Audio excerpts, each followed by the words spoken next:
Hi, everybody. How many of you deal with wrist pain?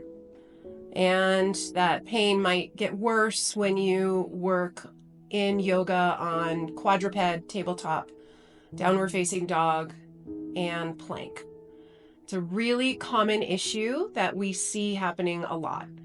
So I have a lovely little sequence today to work on strengthening your deep core line and allowing your transitions from tabletop to downward facing dog to plank a little bit easier on the wrists.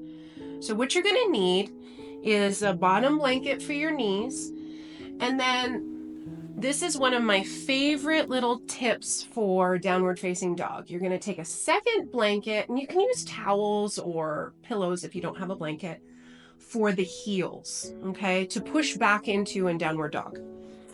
So we'll put that at the back of the mat. And then when you're ready, just take a moment to set yourself up for success. So I often say that the breath is the driving force of movement. And yet when I work with people, it's very evident that it's an afterthought for most people in their practice. So begin to cultivate your one-to-one pure breath. The inhale and exhale is the same count, without pause, gasping, or jerking. So whichever side of the breath is a little bit shorter or harder to increase, stick with that count. For me, it's my exhale, and I can have a fluid exhale of a count of 5. Even though my inhale could be an 8, I'm going to stick with the 5. So find what works for you, okay? And we're going to get ourselves into a tabletop position. So we'll just move the blocks out of the way, set them to the side. And when you set yourself up in quadruped, which is also known as tabletop, all fours, you're going to make sure that the back toes are tickling the back blanket. So the most important thing here is nice spread starfish hands. So a lot of times people will keep their hands together or they'll cup their hands. So those are both not doing your wrists any good. So you want to have surface area in the hands. The next piece is the upper arm versus the lower arm. The upper arm is an external rotation, like I'm squeezing a beach ball. But the lower arm is internal. So in the internal rotation, what you're trying to do is press through your thumb and pointer fingers like they're pointing up to the center of your mat.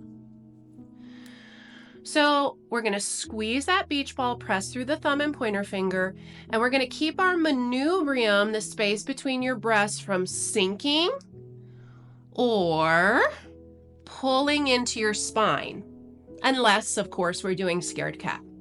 So we're going to start with a little opening for the spine, which is called Chakravakasana.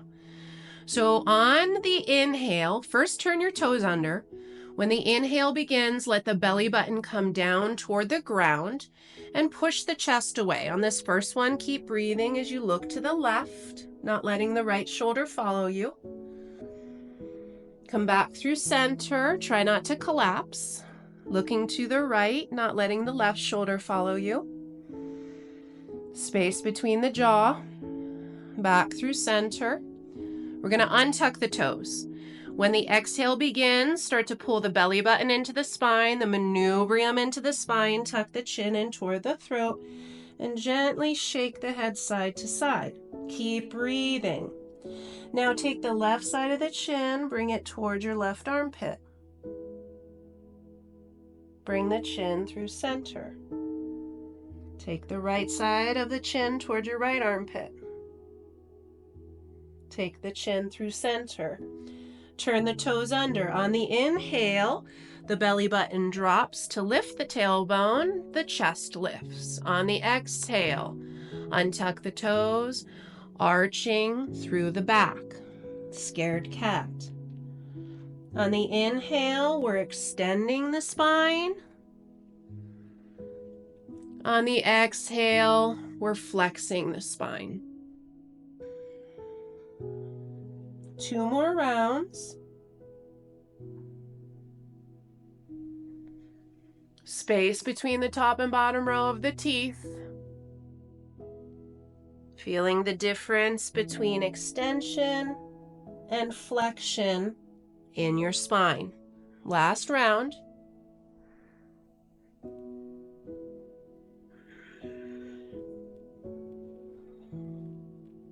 Now we're going to come to neutral for a moment. Notice your wrists are getting tired. Hinge back, stand up on your knees, and just do a few knee marches as you take your wrists in circles in one direction. Then I switch direction. Then you can interlace your hands behind your back, pull the shoulder heads back without popping the ribs forward or the femurs forward. And then pull the fists down. Try to keep the head in line with the spine. So there's a lot of tendency to pull the head forward. Try not to do that. Breathe. Let the arms come back down. Release them down. You can shrug shoulders up on an inhale, down on an exhale.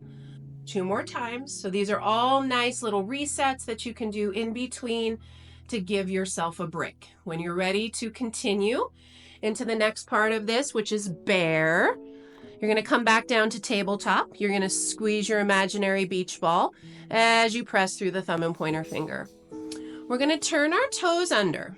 So a lot of times we see people come into downward facing dog right away, and maybe they're really tight in their hamstrings, so they can't push their chest back. This is really hard on my wrists.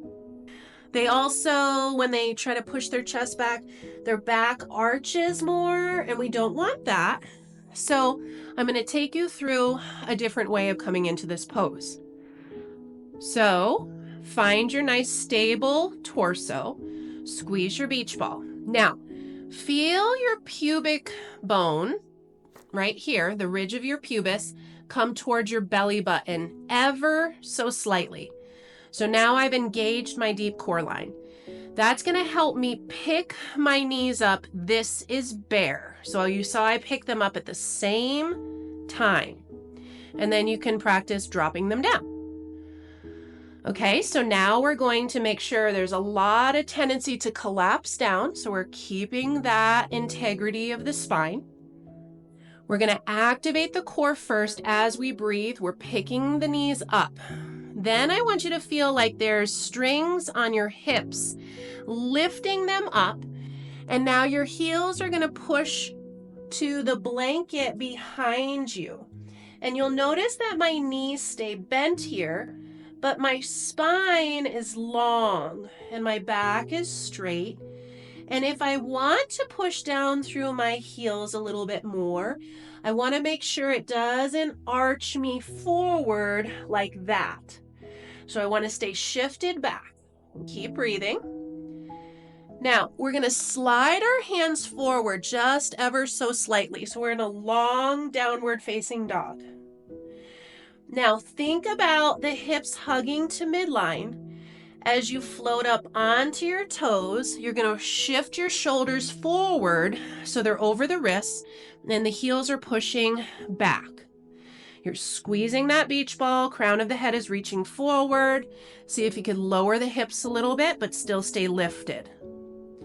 Now pull your knees forward, walk your hands back, come back up to standing knees. Do a little marching, wrist circles, bringing that head back up to its position. Good. We'll take a couple of shoulder rolls up, back, and down. Always taking breaks so that you can keep the integrity of this work. So when you get tired, take your breaks. This time we're going to draw the arms up to the sides. Flip the palms of the hands up as you draw your shoulder blades down. Let the elbows bend. Bring the arms back down. And let's do one more. Back to tabletop. Nice spread fingers. Okay, hips, knees are hip width distance apart. My shins and feet are the same distance. And then there are my toes tickling the blanket. Turn my toes under. Squeeze my beach ball. Think about everything we did in the last round. When I'm ready, I'm activating my core cylinder to pick my knees up for bear. Now you can hold this, but when you're ready to lift the hips up, use a breath. Inhale, hips up. Exhale, push the heels back, downward facing dog. So try to keep cultivating the chest back to your thighs, feeling the strength, keeping you shifted back with your weight so that downward dog does not become this or this. We're trying to keep ourselves back and make sure the legs are as bent as you need them to be, pressing through the 4 points of your feet. Now, I just shifted my hands forward a little bit, prepping my body. Now I'm going to think about my core activating first as I inhale, shift my weight forward, shoulders over wrists. Exhale, push the heels back into our nice strong plank. You can challenge yourself by trying to lower your hips without sinking them. Breathe. Then I'm going to float up onto my toes, bring my knees down, and then we're going to take a seat so you can adjust back into your Virasana position.